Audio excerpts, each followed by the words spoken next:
Bonjour chers téléspectateurs. Entre deux combats, il est important pour les soldats de la Première Guerre mondiale de bien manger ou de manger tout court, car il paraît que si on ne mange pas, on meurt. Alors une question se pose, que mangeaient les soldats de la Première Guerre mondiale? Pour y répondre, je vais diviser la vidéo en trois parties. Nous verrons d'une part la base de l'alimentation du soldat de la Première Guerre mondiale, puis nous verrons comment étaient ravitaillés les soldats, puis nous verrons comment la nourriture a influencé le moral des soldats. Commençons par la base de l'alimentation, déjà le pain.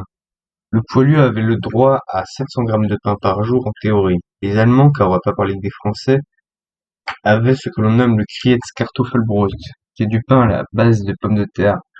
Mais ça, ils le distribuaient aux prisonniers de guerre capturés par leurs soins. Mais les boulangers allemands fabriquaient aussi le Kriegsbrot, qui est le pain de guerre en français. Ce pain est fait à partir de fabrique de seigle, auquel ils rajoutaient tout de même des flocons de pommes de terre pour augmenter la rentabilité du pain et en baisser le prix. En France aussi, le pain était assez spécial.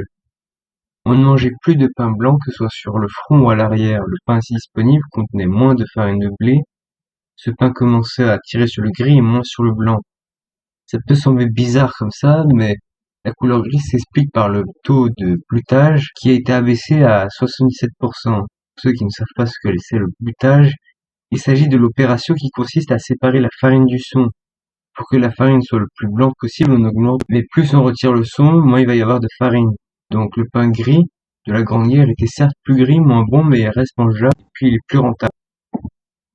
Et pour augmenter encore plus la rentabilité de ce pain, on mettait d'autres céréales telles que la farine de riz, ce qui explique pourquoi la mie du pain était plus dense qu'à l'accoutumée. De plus, les Français grillaient la farine de blé 2 fois pour en chasser l'humidité et conserver ainsi le pain plus longtemps. Bien, pour le pain en France, le soldat en a droit à 700 grammes, ce qui, en fait, n'est pas bien grand, mais largement suffisant. En plus de ce pain, le soldat a le droit à entre 300 et 500 grammes de viande. Alors que mangeait-il pour que les Français appellent cette viande du singe? Alors évidemment, c'est pas du singe, mais du bœuf qui était très prisé pendant la Première Guerre mondiale. On en a pas des centaines par jour pour fournir assez de viande à tous les soldats. Elle n'est en général pas de bonne qualité, d'où son surnom de singe. Passons maintenant aux légumes, car il paraît que tout de même que les légumes, c'est bon pour la santé. Il faut tout d'abord savoir que les soldats mangeaient leurs légumes secs. Ils en ont droit à 100 grammes, en plus d'un bol par jour. On met aussi, sous l'essor de l'industrie, de plus en plus les fruits et légumes en conserve, pour en avoir la meilleure conservation dans le temps possible. Ainsi, de rares fois, les soldats pouvaient avoir des fruits au sirop. À rajouter à cela 120 grammes de chocolat par jour. C'est en effet pendant la Première Guerre mondiale que le chocolat se consomme sous forme de tablettes. On le consommait avant sous forme de boisson de luxe. C'est l'armée britannique qui la proposera aujourd'hui sous sa forme la plus connue, la tablette, qui est ainsi révolutionnaire, car ainsi, le chocolat se conserve beaucoup mieux, à condition de toujours bien le conserver au sec et à la bonne température.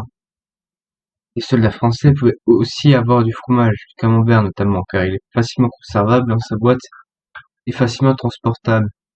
En plus de tout ça, les soldats ont droit à leur ration de vin et de bière, 3/4 de litre à la fin de la Grande Guerre, mieux conservables que l'eau qui finissent par roupir dans l'atmosphère des tranchées, mais il peut aussi avoir un alcool de très mauvaise qualité, tel que le pinard ou l'agnole. Vous avez maintenant la base de l'alimentation des soldats. Nous allons voir de la façon dont étaient ravitaillés les soldats. Alors, tout d'abord, ce que je viens de vous raconter là nous donne l'impression que les soldats avaient un régime équilibré et sain. Et dans la théorie, c'est vrai. Les seuls défauts sont des aliments et des plats de très mauvaise qualité. Mais ce que je viens de vous raconter n'est vrai seulement si tout se passait bien au niveau des combats.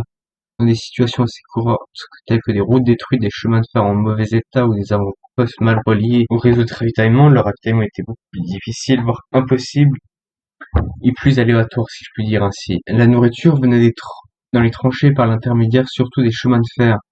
Pas vraiment des routes, mais au début, dans la guerre, il n'y en avait pas assez, donc d'autres chemins de fer ont été construits, cette fois pour les étendre jusqu'aux lignes de front. Ensuite, la cantine transportait la nourriture des trains au front, et où la nourriture est ensuite donnée aux soldats. Les soldats pouvaient ainsi aussi se ravitailler sur des bazars situés à l'arrière du front, assurés par un ou plusieurs civils qui cuisinent de la nourriture pour les soldats. Voilà pour cette courte partie sur le ravitaillement. Passons maintenant sur l'influence de la nourriture sur le moral des hommes. Comme nous avons pu le dire, la nourriture est de mauvaise qualité.